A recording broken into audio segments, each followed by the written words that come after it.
अस्सलाम वालेकुम नाज़रीन, प्रोग्राम तस्वीर में आपके साथ मैं हूं महरीन सब्तैन। नाज़रीन, आज के प्रोग्राम में जिन मौज़ूआत पे हम बात करेंगे उसके बारे में हम आपको जैसे कि आगाज़ में बताते चले। अब से कुछ देर कबल आपने देखा इमरान खान जिन्होंने जलसे से खिताब किया उनके जलसे से मुताल्लिक हम बात करेंगे। आज का ये जलसा उनका किस हद तक कामयाब रहा और इन अवामी जलसों के बायस क्या इमरान खान की अवामी मकबूलियत जो है इसमें इजाफा हो रहा है। और इसके बाद हम बात करेंगे अपोजिशन की तरफ से तैयार करदा उस सवालनामे से मुताल्लिक। अपोजिशन ने 7 सवाल किए हैं।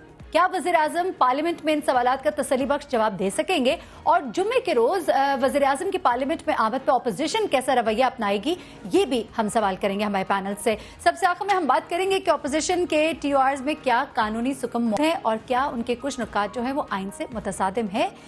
ये गुफ्तगू जो है हमारे आज के प्रोग्राम में शामिल होगी। प्रोग्राम का आगाज करते हैं, बताते चले हमारे साथ मौजूद है पाकिस्तान मुस्लिम लीग नून की रहनुमा माइजा हमीद, पाकिस्तान तहरीक इंसाफ से हमारे साथ मौजूद है शौकत यूसुफ ज़ई साहब और पाकिस्तान पीपल्स पार्टी से कयूम सुमर साहब हमारे साथ मौजूद हैं।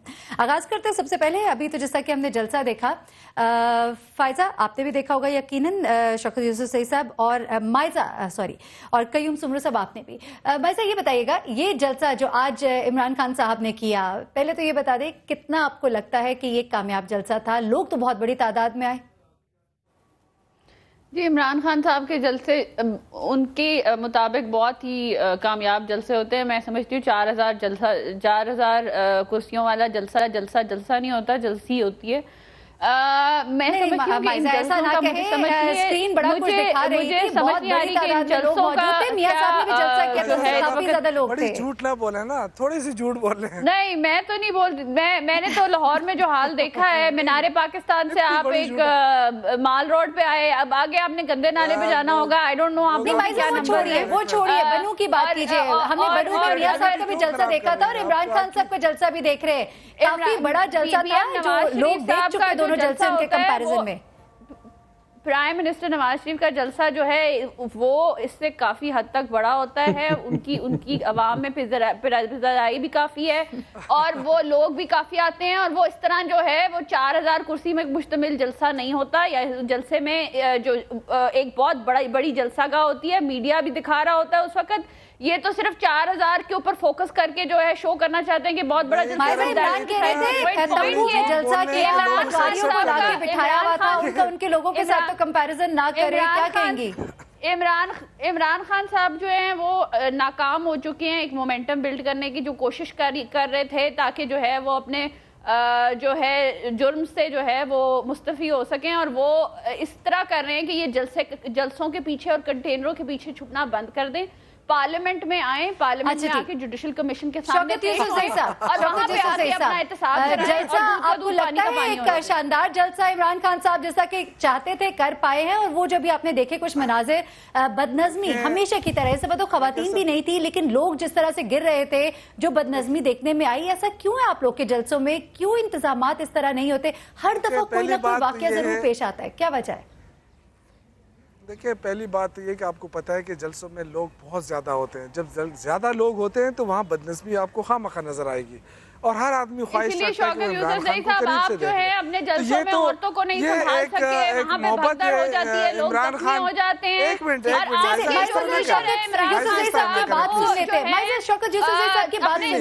गार्ड्स के साथ भाग जाते हैं जलसे में, चंद अल्फाज बोल के और लोगों को जो है छोड़ जाते हैं।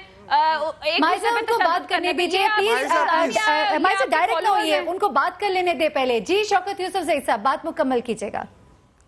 असल में जो माइजा ने बात की ना कि कंटेनरों के पीछे और जलसों के पीछे ना छुपे, तो ये बात तो अपने लीडर को समझाए, नवाज शरीफ साहब को, क्योंकि चोरी उन्होंने की है, करप्शन उनके बेटों ने की है, उन्होंने की है।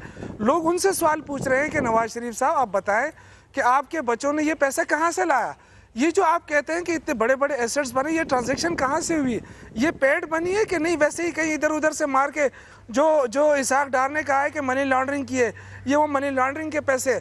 तो हम कहते हैं कि ये जिस तरह डेविड कैमरॉन ने आके शुरू में आके उन्होंने पार्लियामेंट में आके अपने आप को सफाई पेश की, ये काम नवाज शरीफ साहब को करना चाहिए था। आके अपने सारे डॉक्यूमेंट्स लेके पार्लियामेंट में आना चाहिए था, लेकिन उन्होंने छुपने की कोशिश की। उनका ये ख्याल था कि मैं जल्द से जुलूस करूंगा तो शायद ये मामला दब जाएगा। ये मामला दबने वाला नहीं है। अभी तो देखें खान साहब जो जलसे कर रहे हैं वो तो हमारे पार्टी के जलसे है, लेकिन अगर आप देखें इस वक्त पूरी अपोजिशन इकट्ठी है सिवाय एक डीजल के। जो डीजल ग्रुप है वो अलग है, बाकी तो सारे माशाल्लाह सारे अपोजिशन इकट्ठी है। अगर जब अपोजिशन इकट्ठी हो जाती है तो उनको फिर गवर्नमेंट को रिस्पॉन्ड करना मुश्किल होता है। अब ये जितने भी छुपने की कोशिश करे, बाइज़ा जितने भी चीखें मारे, जितने भी अपने आप को करे, देखो ये कोई कंपैरिजन नहीं है कि जी नवाज शरीफ साहब का जलसा बड़ा था कि इमरान खान का जलसा। ये कौम फैसला कर सकती है, मैं और आप नहीं कर सकते। आप अपना कहेगी, मैं अपना करूँगा, लेकिन जो कौम है ना वो देख सकती है। एक मुल्क के प्राइम मिनिस्टर और एक उस जगह पे जलसा कर रहे हैं जहाँ से 2 MNA सीटें JUI की है, उसके बावजूद इमरान खान का जलसा आप देखेंगे तो आपको हैरत हो जाएगी कि इतनी बड़ी तादाद में लोग आए। देखिए इमरान, उसमें फर्क ये है कि जो नवाज शरीफ साहब ने बन्नू में जलसा किया था, इमरान खान साहब जो है वो भी डिफेंसिव नजर आए। इमरान खान साहब ने भी उसी तरह तमाम मंसूबों के ऐलान कर दिए जो सब ये नवाज शरीफ साहब ने किए। आप लोग इन मंसूबों से आगे भी निकलेंगे कि नहीं? मैं आपको बताऊं, इसमें फर्क बता रहा हूँ, जलसों में फर्क बता रहा हूँ। जो वजीर आजम का जलसा था वो एक एयर कंडीशन टेंट के अंदर हुआ है, वो आप जरा देख लें, उस फुटेज निकाल के देख लें, एयर कंडीशन टेंट में हुआ है। और ये जो जलसा था ना, ये तब की धूप में हुआ है। लोग ये हमारे वर्कर्स हैं, ये कोई बाहर से लाए हुए वो नहीं थे, पंजाब से लाए हुए मुलाजिमीन थे उनके, ये ओरिजिनल वर्कर्स थे जो धूप में भी खड़े रहे और किस टाइम से खड़े रहे और किस टाइम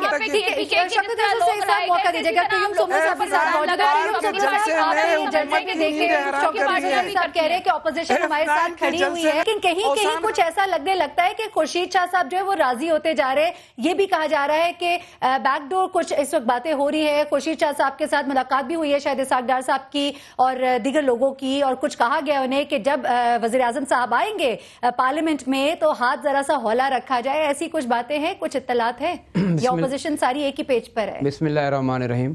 पहले तो इसमें तो कोई शक शुबे की अभी गुंजाइश ही नहीं रही है कि पाकिस्तान पीपल्स पार्टी ने प्राइम मिनिस्टर नवाज शरीफ की भरपूर मुखालफत, और चाहे वो पार्लियामेंट के अंदर हो चाहे पार्लियामेंट से बाहर हो, और पीपल्स पार्टी का एक जारहाना मौक़िफ़ आ गया है। और बिलावल भुट्टो ज़रदारी साहब ने जब से ये तकारीर शुरू की है तो इनके औसान ख़ता हो गए हैं और हुक्मरानों को अब कुछ नज़र नहीं आ रहा है। जो उल्टा है वो सीधा नज़र आ रहा है, जो सीधा है उनको उलट नज़र आ रहा है। ये जलसे जुलूसों की सियासत तो मैं नहीं समझ रहा हूँ, ये तो अपोजिशन कहा कि ये खुद भी कर रहे हैं, तो इसका मकसद है ये इतने कमज़ोर हो गए हैं कि अब इनके होश और हवास जो है ना जवाब दे चुके हैं। और ये जो वहाँ पे बैठ कर के बातें कर रहे हैं ना, ये पार्लियामेंट को फेस नहीं कर पा रहे हैं।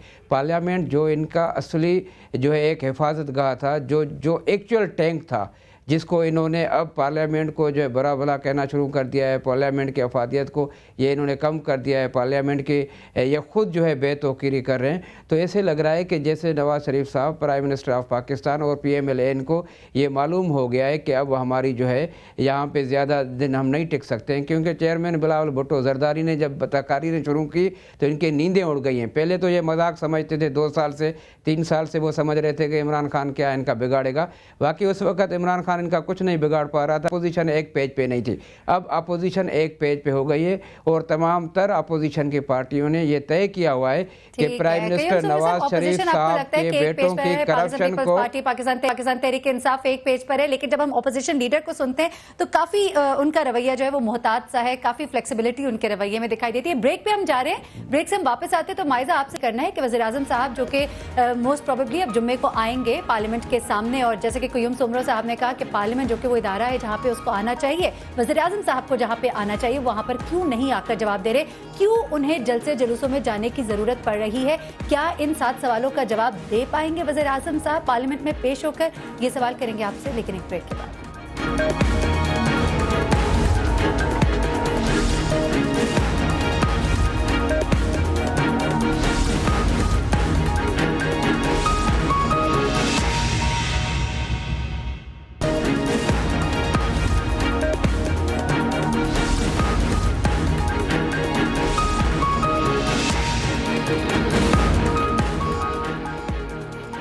Welcome back. नाज़रीन, ऑपोजिशन ने वज़ीर आज़म के लिए 7 सवालों पर मुश्तमिल एक सवालनामा तैयार किया है और मुतालबा किया है कि वो पार्लियामेंट में आकर इन सवालात का जवाब दें।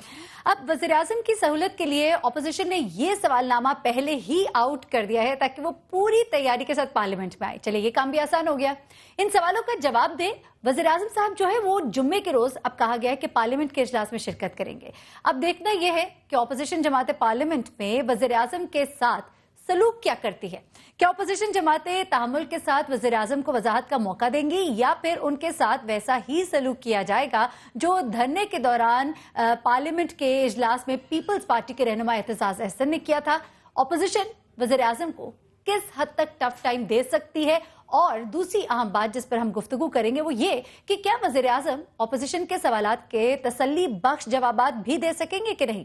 पार्लियामेंट में वज़ीर आज़म की वजाहत के बाद क्या पनामा लीक्स पर कमीशन की तश्कील और TORs का मामला तय हो जाएगा? ये भी बहुत अहम सवाल है और इस पर हमने बात करनी है। हमारे साथ हमारे सेगमेंट में माइजा हमीद, शौकत यूसुफजई और कयूम सुमरा साहब मौजूद है। लेकिन बात को आगे बढ़ाने से पहले जैसे कि मैंने अभी ये कहा कि वो टफ टाइम जैसा कि एतजाज अहसन साहब ने दिया, एक वो भी वक्त है जब ख्वाजा आसिफ ने भी कुछ बातें की थी, लेकिन अभी हम आपको जरा सुनवाते हैं कि एतजाज साहब ने धरने के दिनों में पार्लियामेंट में वज़ीर आज़म साहब के आने पर क्या कहा था, जरा ये सुनिएगा। थप्पड़ वप्पड़ भी मार देता था, उसके साथ बदसलूकी भी करता था, बात सुनता मानता ही नहीं था। एक दिन चोरी के शुबा में बेटा पकड़ा गया और थाने ले आए, पुलिस उसको थाने ले गई। माँ बाहर गई हुई थी घर से कोई सौदा सलफ लेने के लिए, वापस लौटी, उसको पता चला कि पुलिस उसके बेटे को ले गई है। भागती भागती हाँफती कांपती माँ बेचारी ममता के जज्बे से सरशार थाने में पहुंची तो वहां थानेदार बेटे को एक चारपाई से बांध के और उसकी पिटाई कर रहा था। और हर दफा जब उसको जूता या वो चमड़े की पेटी पड़ती तो बेटे के जुबान से निकलता हाय माँ, हाय माँ। माँ रुक गई एकदम, दम बखुद होके, और कहने लगी सदके जावा वे तेरी थानेदारा, इनू माँ ते याद करा देती है। सदके जाऊं मैं ताहिरुल कादरी और इमरान खान के पार्लियामेंट तो हुकूमत और वजीर आजम जनाब वजीर आजम को याद करा दी। जी नाज़रीन, ये आपने सुना एतजाज साहब क्या कह रहे थे पार्लियामेंट पे, और ये वो दिन है, आपको याद ही होगा जब धरने के दिन चल रहे थे। एक बार फिर मुश्किल में है वज़ीर आज़म या नवाज शरीफ साहब, और इस वक्त पनामा लीक्स का मामला है और करप्शन की बातें की जा रही हैं, बहुत बड़ा प्रेशर है वज़ीर आज़म साहब के ऊपर। कयूम सुमरा साहब, आपसे शुरू कर लेते हैं, क्या इस दफा दोबारा ऐसा ही कोई टफ टाइम दिया जाएगा या अच्छे तरीके से गुफ्तगू की जाएगी? जैसे कि मैंने पहले कहा कि खुर्शीद शाह साहब से शायद कुछ बात भी हुई है, इसहाक डार साहब की, शायद ख्वाजा आसिफ साहब की, कि कुछ हाथ हौला रखिएगा थोड़ा सा। पहले तो मैं ये समझ रहा हूँ कि एतजाज साहब ने और हामिद साहब ने जो क्वेश्चनियर बनाया है तो मैंने कहा थोड़ी ज़्यादती हो गई है। वो कम से कम प्राइम मिनिस्टर साहब के एजुकेशन को देखते सामने रखते हुए ये सवालनामा बना देते, क्योंकि वो जब भी जाते हैं बाहर अमेरिकन प्रेसिडेंट के सामने तो वो बात नहीं कर सकते, वो जेब से पर्चियाँ निकाल करके ऐसे प्राइमरी के बच्चों की तरफ पढ़ते हैं और जैसे ऐसे लगता है कि जैसे उनके सामने एक शागिर्द बैठा हुआ है और टीचर बैठा हुआ है।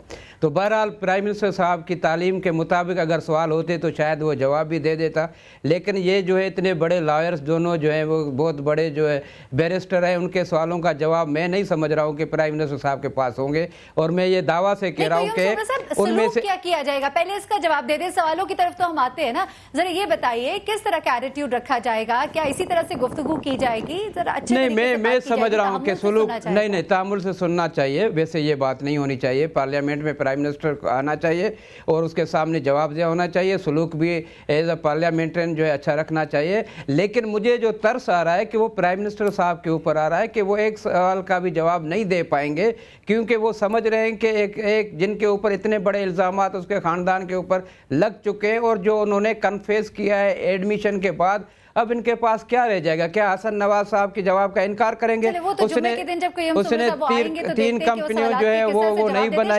साहब, क्या आप लोग का रिएक्शन होगा जब पार्लियामेंट में आएंगे मियां साहब और बात करेंगे? आपको शायद वो वक्त भी याद होगा जब ख्वाजा आसिफ जो है उन्होंने आप लोग का पार्लियामेंट में जिस तरह से इस्तकबाल किया था, क्या उसी तरह का कुछ सलूक किया जाएगा या कुछ बेहतर एनवायरमेंट होगा? देखिए, मुझे नहीं लगता कि हम उस हद तक गिरेंगे।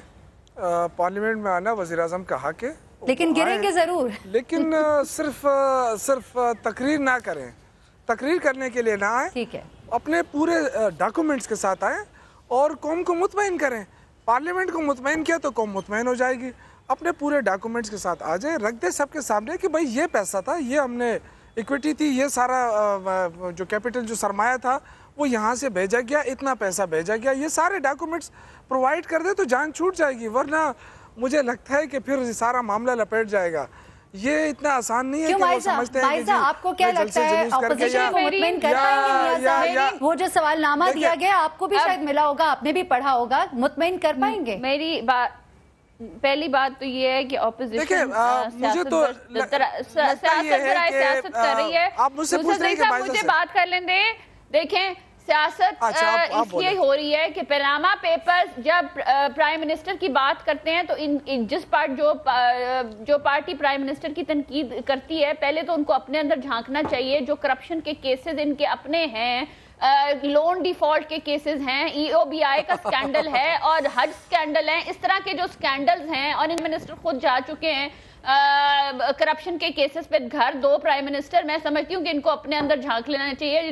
दूसरे एक ऐसे प्राइम मिनिस्टर इल्जाम की बात हो गई ना, हम तो करप्शन को खत्म करने की बात कर रहे हैं, अपने अपने घर में सब झांक ले तो बेहतर होगा। उनके बारे में उनके ये जो है ये बात इस तरह कर रहे हैं। और दूसरी बात ये देखें, पनामा पेपर से छुपने की कोशिश की जा रही है अलीम खान साहब की तरफ से, जहांगीर खान तरीन की तरफ से और अलीमा खान की तरफ से, जिनका अभी पनामा पेपर्स में नाम भी आया है। मैं समझती हूँ कि सबकी बारी आएगी। ये बताएं मियां साहब, इन सवालात के जवाब देंगे, कहां से मियां अपार्टमेंट खरीदा, क्या सोर्स था, मनी ट्रेल के जवाब दे पाएंगे? मेरी प्राइम मिनिस्टर तो तैयार हैं जवाब देने के लिए, हालांकि उनका पनामा पेपर्स में नाम ही नहीं है। वो तो कह रहे हैं कि मैं जुडिशल कमीशन में आके जवाब देता हूं। आप मुझे बताएं ना कि ये क्यों भाग रहे हैं जुडिशल कमीशन से? पहले ये रिटायर्ड जज से भाग रहे थे, फिर ये जुडिशल कमीशन से भाग रहे हैं, अब ये TOR से भाग रहे हैं, अब एक सवालनामे पे आ गए। क्यों भाग रहे? आप लोग क्यों भाग रहे जुडिशल कमीशन से? वो तो कह रहे हैं कि जुडिशल कमीशन बनाए और डिस्कस करे। जी, शौकत मारने से ज्यादा ऊंची आवाज से बात करने से मामला नहीं दबेगा। बनाना चाहते हैं जिसमें लॉन डिफॉल्टर्स और जो लैंड माफिया है, जो अलीम खान और इनकी जो सफों में फ्रंट रो में लोग हैं, वो एक्सक्लूड कर दिया जाए, यानी उनको TOR से निकाल दिया जाए और सिर्फ प्राइम मिनिस्टर को टारगेट किया जाए। ये TORs नहीं है, ये जो है चोरी उसने किया ना, जिसने चोरी की उसको जवाब देना है। पनामा पेपर्स में नहीं है, बेहतर होगा कि हम वो चीजें कोट करें जो बाकी तक मौजूद है। भाई साहब मौका दीजिएगा शौकत साहब को। नहीं, ये तो वो 35 करोड़ बोल रहे हैं जो वहाँ पे प्राइम मिनिस्टर हाउस में जो सेल बनाया गया है, ये वो 35 करोड़ बोल रहे हैं। पता है कि 2018 में जो बहन बात कर रही है वो 35 करोड़ बोल रहे हैं जो महीने का खर्चा है। उन्होंने इंफॉर्मेशन सेल बनाया, ये 35 करोड़ की बात हो रही है, ये वो जुबान बोल रही है, ये इनको ट्रेनिंग दी गई है, 35 करोड़ का जो खर्चा हो रहा है हर महीने का, जो 35 करोड़ का खर्चा है, ये वो बोल रही है, ये तो हक अदा कर रही है। लेकिन बात सुने, इनको जवाब देना पड़ेगा पार्लियामेंट में। अगर ये चोर नहीं है, डरे हुए नहीं है, तो इन सवालों का जवाब देना पड़ेगा। इनको क्या खौफ क्या है, क्या खतरा क्या है, डर क्या है, मुझे ये बता दे। इनको कौन सा खौफ है? ये किस डर की वजह से नहीं आ रहे? से तो ये आए, ये जवाब दे। अगर इनका जमीन मुतमईन है, अगर इन्होंने चोरी नहीं की, अगर इनके बेटों ने कोई ऑफशोर कंपनी नहीं बनाई, अगर उनकी बेटी ने कोई ऑफशोर कंपनी नहीं बनाई, तो ये आकर के जवाब दे। ये डरे हुए क्यों हैं, ये सहमे हुए क्यों हैं? ये आकर के पार्लियामेंट के सामने को शहीद कह दिया। इनको पार्लियामेंट के सामने जवाब दिया होना पड़ेगा। ये जितना भी भागेंगे पार्लियामेंट से, पार्लियामेंट इनका पीछा नहीं छोड़ेगी, इनका पीछा नहीं छोड़ेगी। ये पानामा इनके गले की हड्डी बन गई है। ये जब तक जो है इनको वजाहत नहीं करनी पड़ेगी, जब तक इनको ये नहीं बताना पड़ेगा कि ये जो ऑफशोर कंपनी कैसे बनाई गई है, तब जाकर के ये मामला हल होगा। जरा बात को आगे बढ़ लेने दीजिए। शौकत यूसुफ ज़ई साहब प्लीज सवाल का जवाब दीजिए, प्लीज अपनी अपनी बारी पे बोलिए। हमारी बात आगे बिल्कुल नहीं बढ़ पा रही, हम वहीं पे मुर्गे की टांग खींचे जा रहे हैं। जी शौकत साहब, जी प्लीज शौकत साहब। देखिए, सब बात करें, अपना अपना मौका पेश करें, सारी कौम सुन रही है, उनको पता होगा कि कौन सच बोल रहा है कौन झूठ। लेकिन मेहरबानी करें, इस तरह चीखें मारने से आप क्या समझते हैं कि आप अपने इशू को दबा सकते हैं? देख, इस तरह ना करें, हर एक को मौका दें। आपने अलीम खान का नाम लिया, आप जहांगीर तरीन का नाम बार बार ले रहे हैं, उनके जितने अलीमा का भी चीजें ले हैं रही वो हूँ जी मैं। जितने एसेट्स हैं वो सारे डिक्लेयर हैं। अगर आप ये कहते हैं ना कि प्राइम मिनिस्टर के सारे रिश्तेदारों का एहतसाब हो, तो फिर आप भी अपने रिश्तेदारों का और अपने जो पब्लिक फिगर्स हैं उनका एहतसाब कराएं। क्यों कंटेनर के पीछे छुप रहे हैं? देखिए मेरी बात सुने, मैं एक पॉलिटिकल वर्कर हूँ, अलीमा खान कोई पॉलिटिकल वर्कर नहीं है, ना कोई पॉलिटिकल लीडर है कि मैं उसका जवाब दूं। तो मैं वजीर आजम के अहले खाना भी पॉलिटिक्स में नहीं है, वो इस मुल्क से बाहर रहते हैं, वो इस मुल्क में रहते भी नहीं है। आप क्यों कह रहे हैं कि उनका एहतसाब हो? 3 मरतबा, मैं इसलिए कह रहा हूँ कि 3 मरतबा हुकूमत में रहा है, वो वजीर आजम बना है, तो 6 मरतबा हुकूमत पंजाब में ली है, जो कौम का पैसा है और जो आपके एसेट्स हैं। आर्ग्यूमेंट कर रहे हैं, एक प्राइम मिनिस्टर जिसका पनामा पेपर्स में ठीक है साहब, आप सबका बहुत शुक्रिया। सेगमेंट का हमारा खत्म हो गया, अगले सेगमेंट की जानिब हमें बढ़ना है।